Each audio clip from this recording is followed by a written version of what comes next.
When I think food of the gods, I think this. When Bert Gordon thinks of food of the gods, he thinks this. Food of the Gods is a 1976 horror film from director Bert Gordon. The movie opens with foosball. We're then introduced to Morgan. I wonder what he does. My name is Morgan. I play football. The coach gives the team some time off, so a few of the players are going to head out to the country. Uh-oh, foreshadowing. It'll be great to be in the country again and enjoy some of the open spaces that man hasn't screwed up with his technology. Like those giant sentient frogs that were really toads? The guys go deer hunting. This looks like a 70s ad for beer. They corner the deer, and Morgan lets it go, which upsets Davis, so he goes after it. He goes into the woods and finds angry bees! I'm sure if I heard this, I wouldn't hang around to find out what it was. The horse, being the smart one, ditches Davis and runs out of the woods. Good news, it's not bees. Bad news, it's giant wasps. I regret everything. Morgan finds him, and it seems he's had a horrible allergic reaction to giant wasp stings. Okay, are wasps known for being stealthy? Why would they all leave when this guy arrives?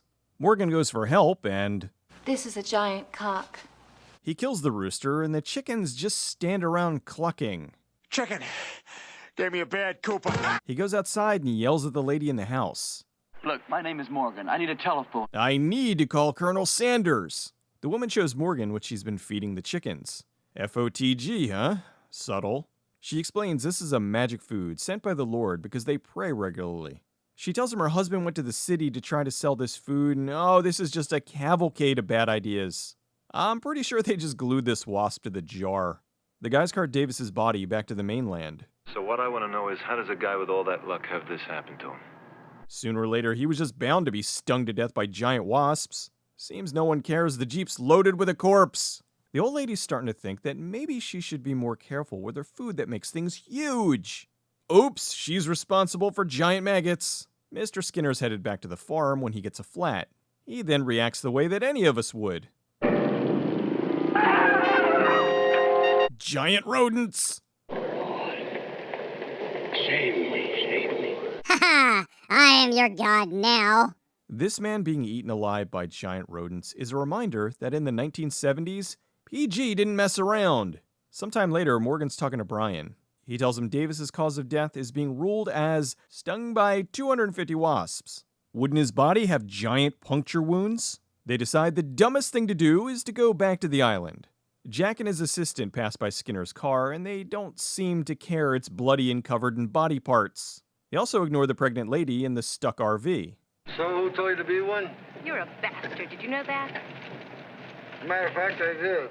Maybe you should take those marbles out of his mouth. Jack arrives at the Skinner's house, and it seems that something ate the chickens. He's not buying it, though. How do we know some clown didn't make this thing out of plaster of Paris and a handful of ostrich feathers? Obviously, this family faked the giant chicken corpses. Hello, ma'am. I'm here from Popeyes. They look around the house, and Mrs. Skinner almost cleaves the assistant. Oh, I'm sorry, dear. I thought you were a rat. She takes them to see some, earth jizz, which is what makes the animals huge. Can't get enough of this stuff. Mrs. Skinner explains that the animals only eat it if it's mixed with chicken feed. Today, on Bad Idea Theater, the guys see the trapped couple and stop to help. They decide to stay in the bus, and the guys tell them they'll pick them up when they head back to the city. Just then, the shadow of giant wasps. Jack does something incredibly stupid. The guys arrive with shotguns just in time to blow the rubber bugs out of the sky. Greedy McGreedypants informs the guys he owns the rights to the monster growth food and they can get lost. They inform him that since he's the owner, his company's liable for second-degree murder. This makes Lorna immediately fall in love with Morgan. The guys plan on blowing up the wasp hive. Back at the Winnebago, But it's my baby. I want it to have my name. but I want to name her Thomas! This is one of those rare instances where the woman doesn't want to get married, but the guy does. I'm sure it exists, but this is something I've only ever seen in movies or television. They find the giant hive, and while it is big, I don't think it's big enough to house these guys.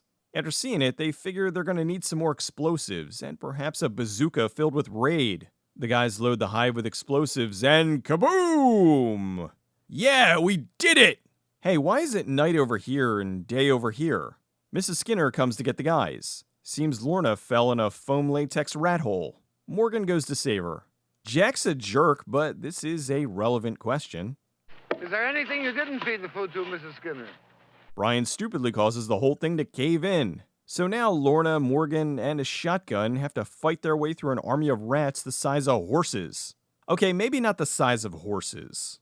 More like big dogs. Oh god, how bad does it smell down there? They try to get out while fighting the rats. Giant Ben, no! Brian goes in and helps them to find the exit. Meanwhile, what is going on? Oh, it's the mysterious white rat. Rita and Tom escape while the rats move in on the camper. These rats, roar. Just because they're huge doesn't mean they'd make different sounds. It should just be really loud squeaks. I guess this wouldn't be as scary. Morgan insists they don't want to leave yet, and instead they should go out and do rat recon.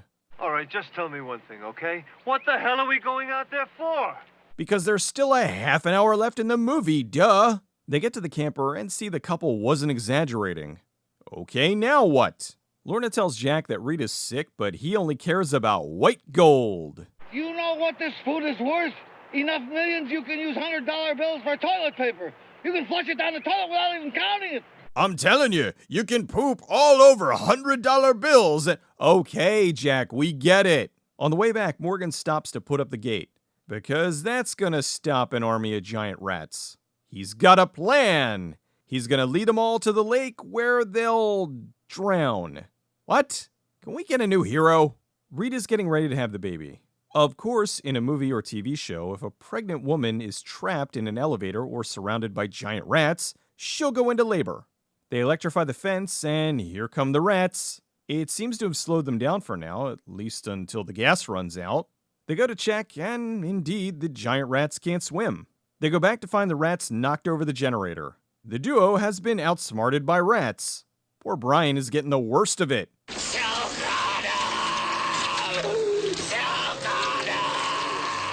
I don't think he's going to be back next season. With Brian dead, Morgan speeds back to the cabin. Morgan is so angry he smashes all of Jack's stash. Here come the rats. Everyone hides in the cabin, except for Jack, who is now rat food. They start to kill the rats, and I looked into this, and they didn't really kill the rats. The rats punctured the pipes, so now they don't have fresh water. So, did the food make them gigantic and intelligent? Mrs. Skinner tells Rita not to worry. I know all about delivering babies. Living on a farm, you get to know those things.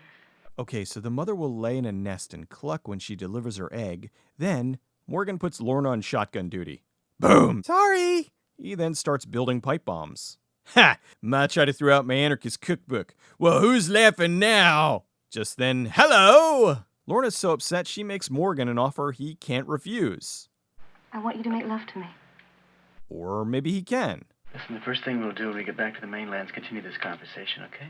Look, when we make it out of this, immediate dicking! Rita brings up a valid point. Of all the deaths she's imagined over her life, none of them come close to being eaten by rats. The guys unleash the pipe bombs and escape to test out Morgan's new plan.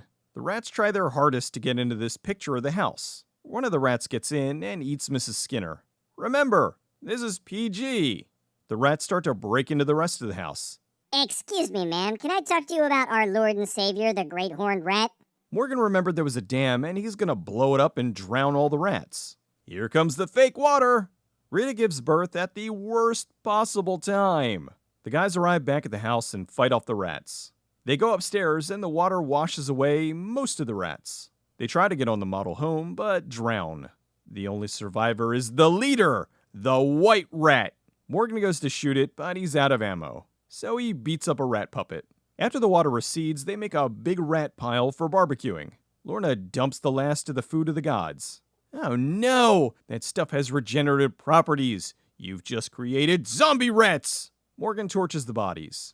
Now, about that sex. I was only interested because I thought we were gonna die. Funny how the cars seem okay, even though they were submerged in water. Later that winter, The water washes the food of the gods to some innocent-looking cows. The cows eat the stuff, and the milk goes to the local school where it creates giant children. Back at the farm, some of the rats survived and evolved. Years into the future, after the rat apocalypse, a group of survivors run into the real terror.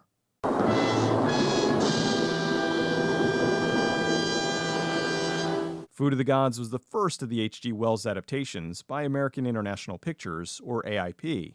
This was AIP's most successful film of 1976. Since it was such a hit, the studio ordered 2 more, Empire of the Ants and The Island of Dr. Moreau. Bert I. Gordon directed Food of the Gods and Empire of the Ants, while Don Taylor directed The Island of Dr. Moreau.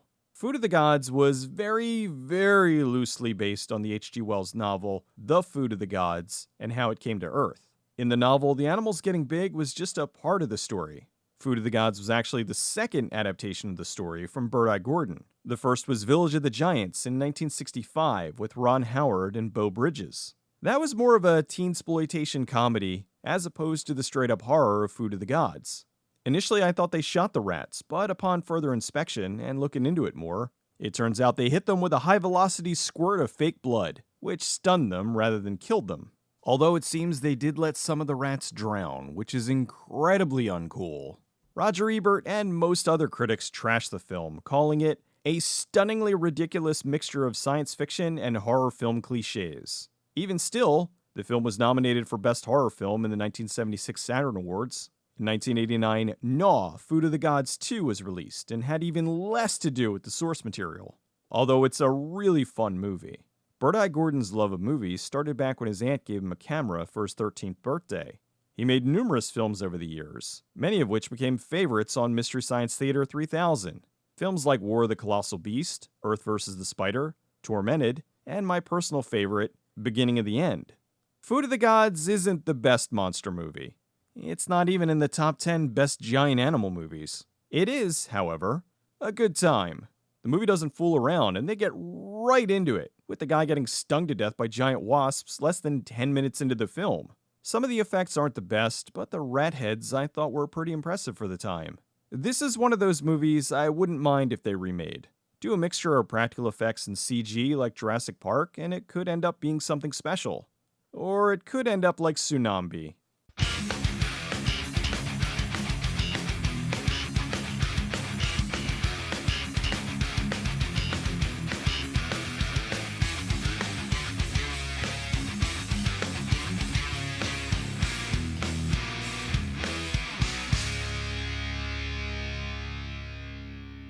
Dying to know what it is, I shall tell you.